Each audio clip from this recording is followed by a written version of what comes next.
Assalamualaikum warahmatullahi wabarakatuh.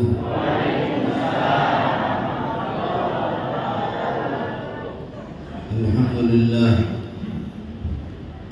alladzi qad awjada min nurihi nuran bihi 'ammal huda sabaqa al-'awalima fil wujudi bi asriha fal kullu minhu fil haqiqati mubtada أعني بذلك نور من ساد الورى وزكت عناصره الشريفة محددا المصطفى خير الخلائق من سما وعلا على فلك السيادة سجدا أشهد أن لا إله إلا الله الملك الحق المبين وأشهد أن محمدا رسول الله صادق الوعد الأمين اللهم صل على سيدنا وحبيبنا وشفيعنا محمد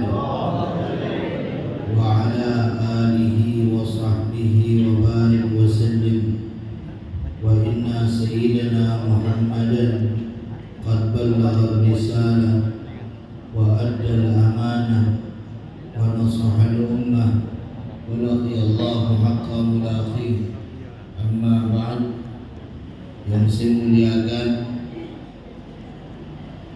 penasihat beserta ketua Majelis Shalawat Ashabul Maimanah, beserta yang saya muliakan guru kita Al-Ustaz Nahzami As'ad, beserta yang saya muliakan Al-Ustaz Marhumi Sofhan, beserta yang saya muliakan ada Ustaz Ali, beserta seluruh para pamanda, para ayahanda dan ibunda yang saya muliakan, para habaib yang hadir di dalam majlis ini, Habib Ahmad Al-Kab, beserta bapak-bapak, ibu-ibu sekalian yang dirahmati Allah,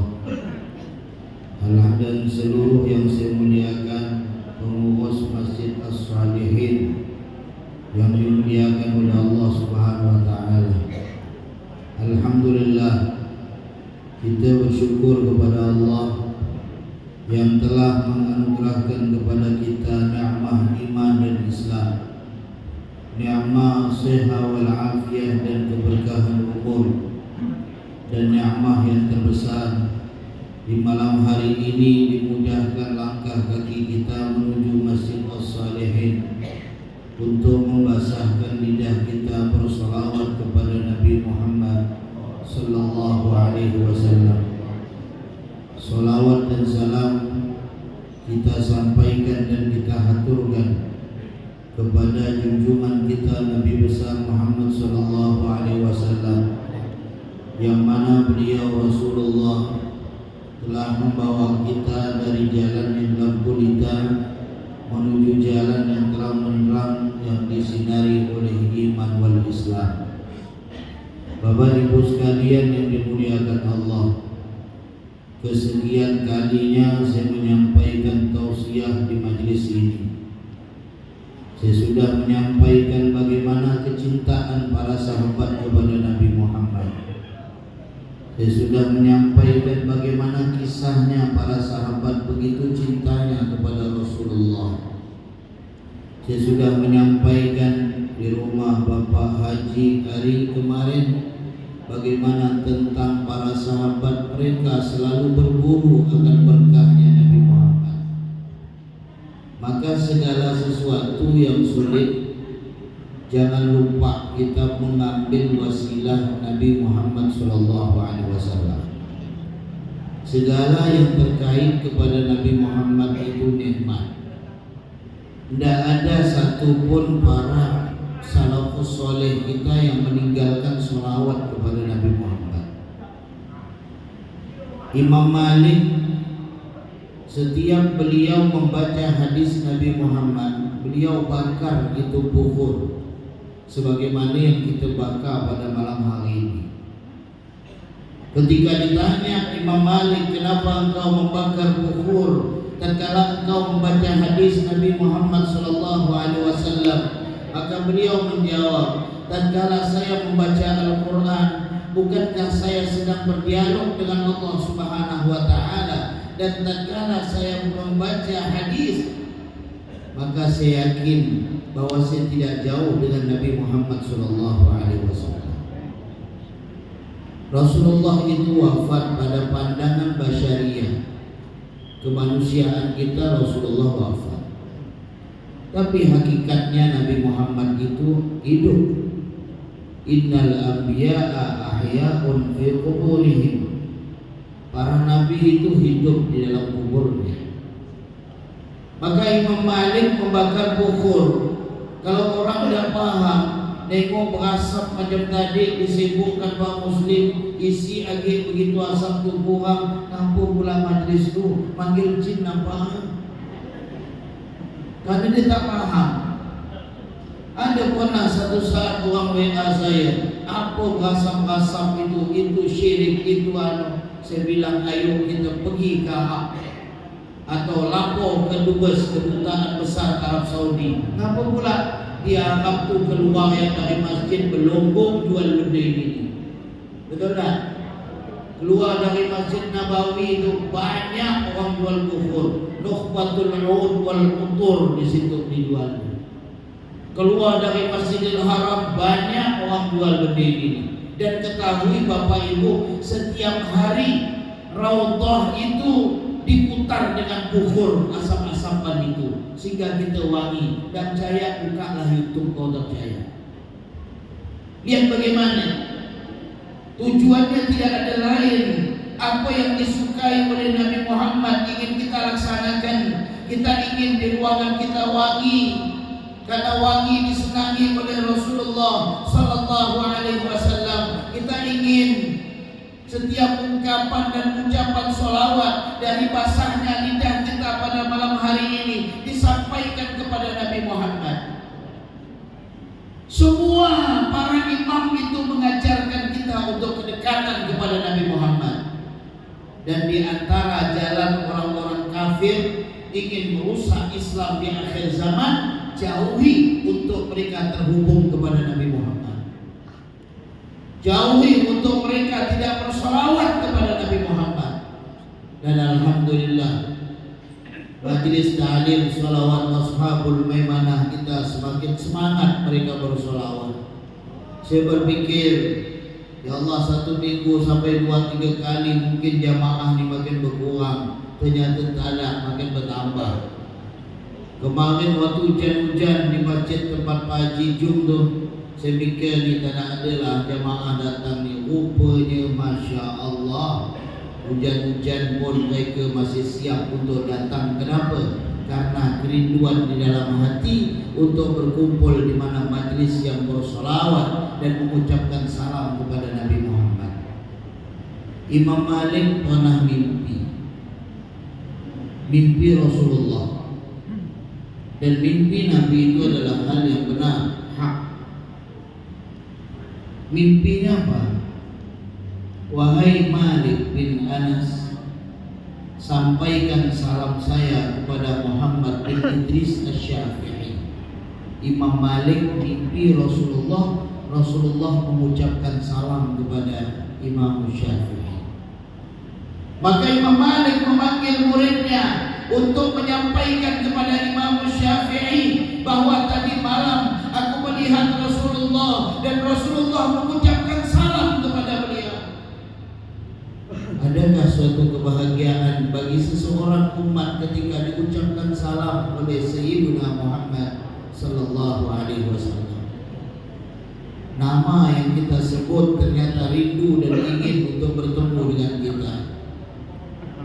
Maka datanglah muridnya ke rumah Imam Syafi'i. Wahai Imam Syafi'i, ya, saya menyampaikan kepada dari Imam Malik, guru kita. Karena Imam Malik itu adalah gurunya Imam Syafi'i. Dan subhanallah, Imam Syafi'i adalah seorang imam yang begitu cerdas. Beliau ketika akan belajar dengan Imam Malik itu imam yang berwibawa. Mana ada yang tak segan dengan Imam Malik? Beliau di rumahnya tu ada keledai yang begitu bagus, warna putih, tapi tak pernah dipakai. Ketika beliau diminta oleh orang lain, wahai Imam Malik, itu keledai minta saya saja, ambil saja.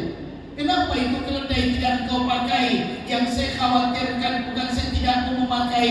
Imam Malik adalah Imamul Madinah, imam di kota Madinah. Yang saya khawatirkan, kata Imam Malik, di saat saya menaiki daripada keledai ini, ternyata tempat itu telah diinjak oleh Nabi Muhammad sallallahu alaihi wasallam. Rasa ketakutan beliau tidak beradab kepada Nabi Muhammad sallallahu alaihi wasallam. Padahal setelah wafatnya Rasulullah sudah wafat, tapi adab beliau masih. Saya punya guru dan saya ketemu langsung beliau waktu di kota Madinah. Saya terkejut begitu saya buka masuk dalam lift. Saya waktu itu sama Ustaz Miftah, tahu-tahu ketemu guru kita, ya, Ustaz Muhammad Al-Haddad. Terkejut saya. Masya Allah, beliau kalau dari kota Madinah tidak pakai sendal. Bayangkan di Arab itu bukan panas macam gitu, ini melekat. Tidak pakai sendal. Masuk dari hotel sampai ke Masjid Nabawi tidak pakai sendal. Kenapa? Ingin berharap menempelkan kakinya pernah diinjak oleh Nabi Muhammad dalam tempat itu. Ini bagi para perindunya Rasulullah. Maka Imam Syafi'i begitu disampaikan dari gurunya Imam Malik yang begitu luar biasa, dengan mahabbah, rasa kecintaannya kepada Nabi Muhammad yang begitu luar biasa. Imam Malik seorang Imam Madinah yang penuh dengan wibawa. Pada saat Imam Syafi'i akan belajar dengan Imam Malik, Imam Syafi'i tidak berani langsung menghadap. Siapa yang dihadap oleh Imam Syafi'i? Gubernur pada saat itu.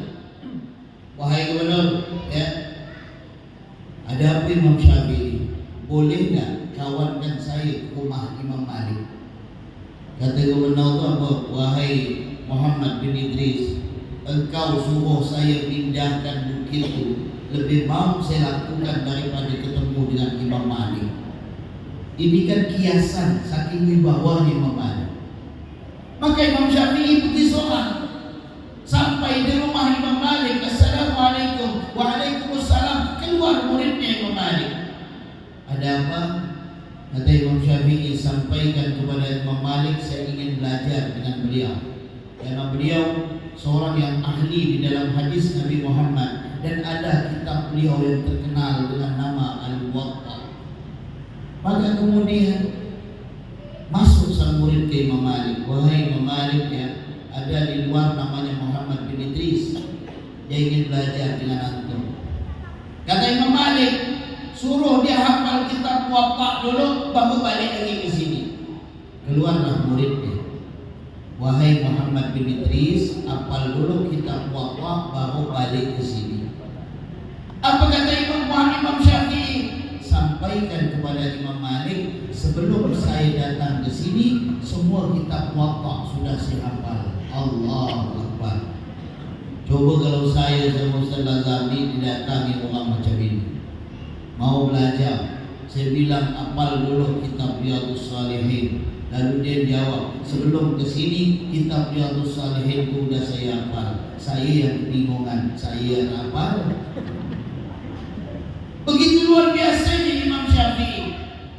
Ketika dimimpikan oleh Imam Malik menyampaikan, wahai Muhammad bin Idris Asy-Syafi'i, tadi malam guru kita Imam Malik bermimpi Nabi Muhammad, mimpi Rasulullah adalah yang diharapkan bagi kita yang berkumpul pada saat ini, di malam hari ini, yang senantiasa kita basahkan lidah kita untuk bersalawat kepada Sayyidina Muhammad. Saya yakin setiap lantunan salawat kita tadi, Allahumma salli ala Muhammadin, mulai timbul dalam hati kita rasa kerinduan kepada Nabi Muhammad, mulai kekhawatiran kita, ya Allah, adakah saat ini kami berkumpul yang selalu menyebut nama Nabi Muhammad,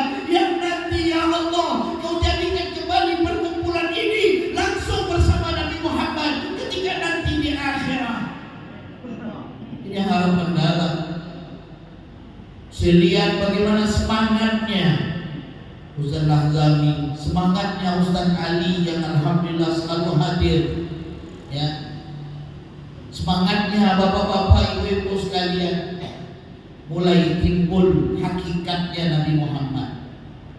Karena hakikatnya Nabi Muhammad, kata Syekh Abdul Qadir Al-Jilani, itu ada pada ruh dan ada pada nur, ada pada kalbu yaitu hati batin kita, dan ada pada sir kita.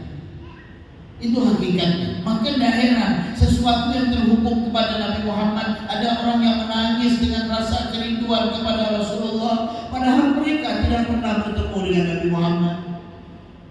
Kegembiraan Imam Syafi'i begitu luar biasa, sampai Imam Syafi'i melepas gamisnya, kemudian diberikan kepada sang murid yang menyampaikan salam dari Rasulullah SAW tadi, diberikan. Setelah sang murid itu pulang, maka beliau ketemu dengan Imam Malik. Udah disampaikan, udah. Engkau dapat apa? Karena Imam Malik tahu, seorang yang mendapatkan salam kepada dari Nabi Muhammad, dia akan memberikan hadiah kepada orang yang menyampaikannya karena rasa gembiraan yang begitu luar biasa. Maka disampaikan, wahai Imam Malik, saya dikasih oleh Imam Syafi'i gamis. Kata Imam Malik, lihat, wahai muridku, ketahuilah ini gamis adalah gamis yang paling bagus yang dimiliki oleh Imam Syafi'i. Dengan kegembiraannya mendapatkan salam dari Nabi Muhammad, maka gamis ini pun diserahkan kepada ente. Imam Malik pun mengambil, dan saya ingin memakai walaupun sesaat seorang yang mendapatkan salam dari Nabi Muhammad SAW. Lalu kita tidak mendapatkan salam. Kita tidak ada orang yang mimpi Rasulullah untuk mendapatkan salam. Apakah Bapak Ibu dapat? Dapat. Malam hari ini dapat. Bagaimana bisa dapat? Rasulullah sendiri yang bersabda di dalam hadis riwayat Imam Nasai, kemudian di dalam riwayat Imam Hakim, apa kata Rasulullah SAW? Inna lillahi malaikatun sayyahin, sesungguhnya Allah punya malaikat yang berkeliling. Malaikat itu untuk apa? Malaikat itu berkeliling, yuballighunani min ummatis salam, untuk menyampaikan kepadaku salam daripada umat-umatku. Jadi malaikat berkeliling. Kita ucap dari tadi, assalamu alayka ayyuhan nabi wa rahmatullah, itu langsung disampaikan kepada Nabi Muhammad. Malaikat itu keliling. Bayangkan kalau begini udah disabdakan Rasulullah, apakah kita masih mengatakan bahwa sholawat itu adalah suatu yang mengada-ngada, atau mungkin kumpul majelis sholawat itu adalah sesuatu yang tidak membawa ketenangan? Demi Allah, kumpul majelis sholawat itu tenang. Karena kenapa? Kata salam. Salam itu kata ulama, selamat dari segala kekurangan. Maka ketika orang bersolawat kepada Nabi Muhammad, apapun kekurangannya akan dicukupi. Apapun. Apa? Ibu-ibu kurang cantik, cukup dengan sholawat itu. Ya. Bapak-bapak yang mungkin agak kusam pusing kepala, dengan sholawat itu cukup. Karena kenapa? Memudahkan, dan banyak sekali bagaimana orang-orang yang membuktikan di dalam fadilah daripada sholawat kepada Nabi Muhammad. Bahkan kata Rasulullah, man nasya salata alayya khuti'a tariqal jannah. Siapa kata Nabi yang tidak bersolawat kepadaku, maka dia menyalahi jalan surganya Allah Subhanahu wa taala. Artinya dia akan dimasukkan oleh Allah ke dalam api nerakanya. Nauzubillah min dzalik. Hikmah yang begitu besar di balik solawat. Maka para jemaah sekalian, jalan supaya kita disampaikan kepada Allah Subhanahu wa taala di antaranya adalah bersolawat kepada Rasulullah SAW. Jangan kita tinggalkan. Kita ingin berkumpul kita bukan hanya di saat berkumpul saja, sampai kita keluar dari majelis pun basahkan lidah kita dengan sholawat. Kita ingin dicintai Nabi Muhammad. Siapa lagi kecintaan yang membawa kita kepada baka kalau tidak cinta kepada Rasulullah? Semua cinta yang ada di muka bumi ini adalah fana, tapi cinta Nabi Muhammad adalah baka. Kita ingin apa yang kita ucapkan di balik daripada salam itu disampaikan kepada Nabi Muhammad sallallahu alaihi wasallam, dan kita tidak ingin menjadi orang yang pelit. Orang yang pelit yang tidak mau bersolawat kepada Nabi Muhammad. Ada di dalam riwayat al-bakhil man dzukirtu falam yusalli alayya. Ada juga di dalam riwayat al-bukhlu kullal bukhl, al-bakhil kullal bukhl man dzukirtu indahu falam yusalli alayya. Ada juga dalam riwayat itu. Artinya apa? Orang yang pelit, orang yang sangat pelit adalah ketika disebut nama Nabi Muhammad SAW dan mereka tidak berselawat kepada Rasulullah SAW. Maka para jemaah sekalian yang dirahmati oleh Allah, kalau kita tidak mampu untuk berhubungan jasad dengan Nabi Muhammad, maka jangan kita lepaskan untuk sesuatu jalan yang menjadi wasilah kita untuk terhubung kepada Nabi Muhammad, yaitu berselawat kepada Nabi Muhammad. Siapa yang tidak bahagia? Para jamaah sekalian, nanti ketika di akhirat dilihat oleh Rasulullah, dia sholat, dia zakat, tapi kenapa tidak nampak cahaya bagi dirinya? Karena dia ternyata meninggalkan kecintaannya kepada Nabi Muhammad. Dia ternyata tidak membasahkan lidahnya bersolawat kepada Nabi Muhammad sallallahu alaihi wasallam. Di situ kita lihat bagaimana rindunya. Pernah dikisahkan satu orang, masya Allah, dari Madinah. Dia setiap hari dia sholat di Masjid Nabawi. Tapi begitu herannya, begitu dia dimakamkan, makam itu menolak. Maka dimakamkan keluar daripada masjid sekitar Masjid Nabawi. Setelah dicek apa, dia masya Allah sholatnya bagus, tapi sama sekali tidak ada rasa di dalam hatinya cinta kepada Nabi Muhammad, sehingga tidak pernah berziarah ke makam Rasulullah. Dan setiap orang yang kumpul dalam tempat ini dengan istiqomah selawat, saya yakin semuanya ingin ziarah. Saya lihat wajahnya Ustaz Lahzami, wajahnya Ustaz Marhumi dengan rasa kerinduan yang begitu luar biasa. Mungkin harapan hati bisa untuk sampai ke tanah suci Mekah dan Madinah. Amin. Kalau ada jamaah yang tembus tanah nanti jual apa, janganlah cari orang.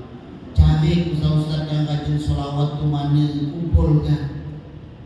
Ayo Ustaz, saya ada rezeki Ustaz, kita berziarah ke sana. Saya yakin ziarahnya beliau itu pasti akan beda pada sebelumnya. Kenapa? Kalau kemarin mungkin ketika mendengar ziarah rasa kerinduan itu ada, tapi mungkin tidak membara rasa kerinduan. Tapi ketika beliau selalu berkumpul, bahkan mengajak kita untuk bersolawat kepada Nabi Muhammad, berkeliling walaupun dengan jarak yang begitu jauh, mulai timbul rasa kerinduan di dalam hati ini. Bukan hanya ucapan salam dengan berjarak jauh walaupun sampai kepada Nabi Muhammad, tapi ingin ucapan salam itu langsung berada di makam Rasulullah sallallahu alaihi wasallam. Dan saya yakin setiap jamaah yang ada di sini yang pernah berziarah ke makam Nabi Muhammad, di dalam hati pasti mengatakan, ya Allah, kapankah kami akan kembali ziarah makam Nabi Muhammad? Seingat mak saya, beliau amalan Dalailul Khairat tiap hari tak pernah lepas.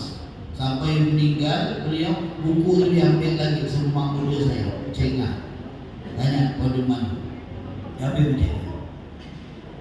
Begitu saya, mak, nanti kita insyaAllah 2013 kita naik haji, mak. Kita sudah daftar tahun 2010.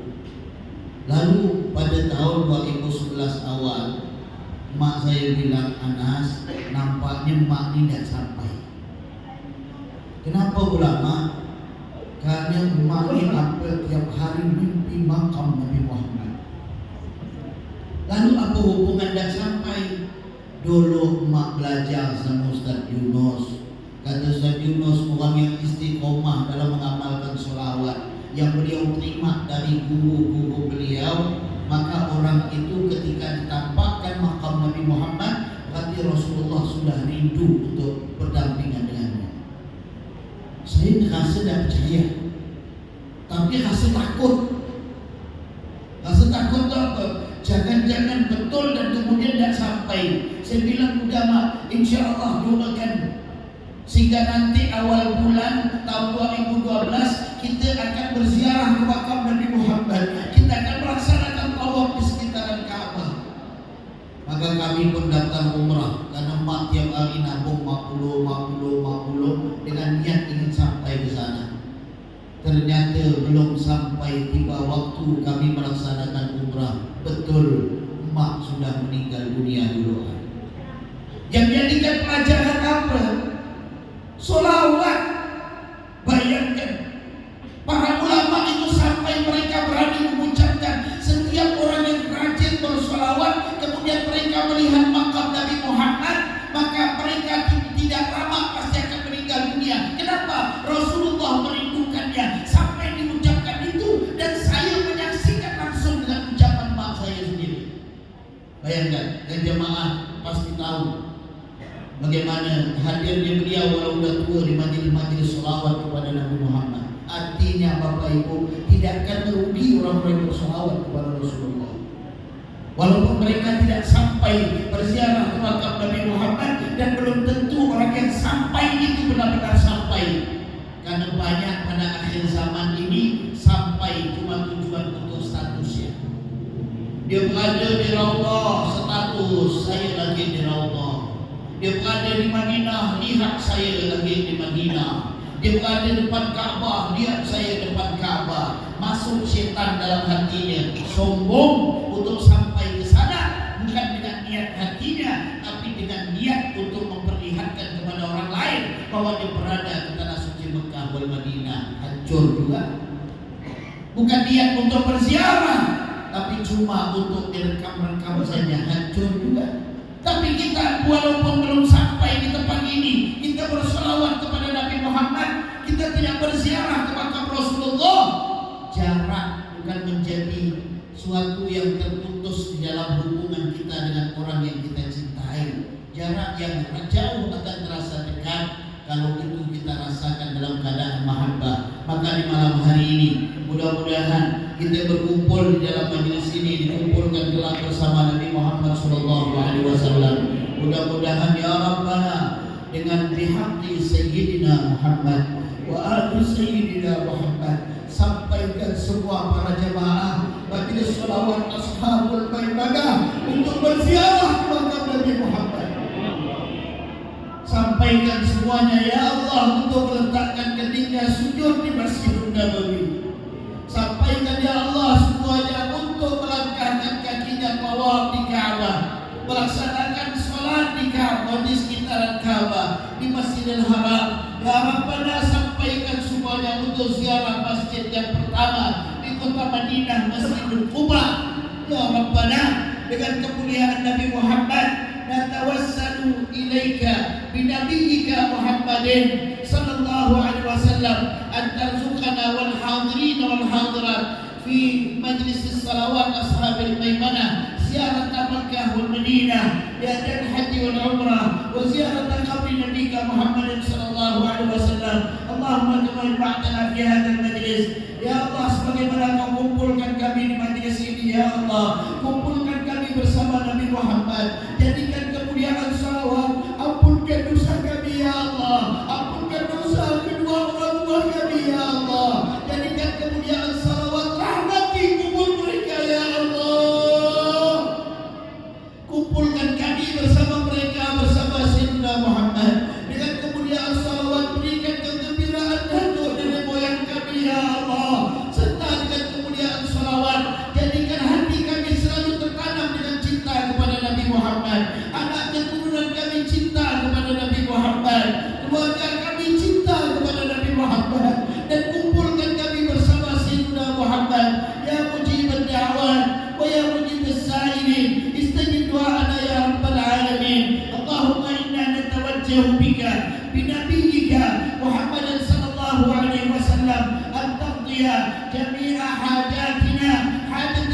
والآخرة يا مولانا يا مجيب يا حاضرا لا يغيب توسلنا إليك بالحبيب صلى الله عليه وسلم فاقض حاجاتنا غريب ربنا آتنا في الدنيا حسنة وفي الآخرة حسنة وقنا عذاب النار وصلى الله على سيدنا محمد النبي وعلى صحبه وسلم والحمد لله رب العالمين.